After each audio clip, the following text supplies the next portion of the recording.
Hey everybody, welcome to Wisconsin Wonder Garden. Today we're going to take this grapevine that has just been exploding with growth, as you guys can see, and we're going to trim it back here before it starts its spring cycle of growth. So let's get rid of what we don't want. What we're trying to get is all of the vines that are growing over in this direction, so we can use those as levels of growth for the grapes to be supported on throughout this year. So we're going to cut out the stuff that's over on this side, and then some of the smaller vines that are just kind of newer growth.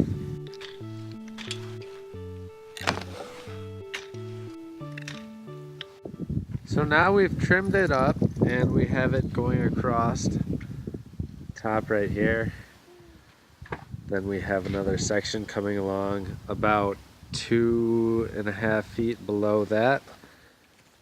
Then another section, same thing, and below,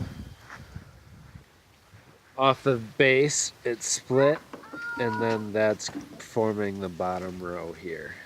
We just went along this main vine and trimmed it up all the way tight up against where we wanted it to grow. So this is gonna shoot out and sprout over the next spring and into the summer to provide those grapes.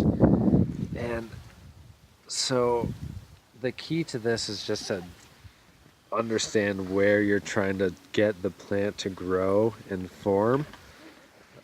Besides that, it's pretty simple. Make sure you do it before it starts growing in the spring. Here in Wisconsin, usually you want to do it before the end of March. Even if it's sometimes like early April, that's okay. These things are pretty resilient, and I don't think they really care one way or another. All right, well, stay tuned as we will keep you guys updated on how this thing grows throughout this springtime.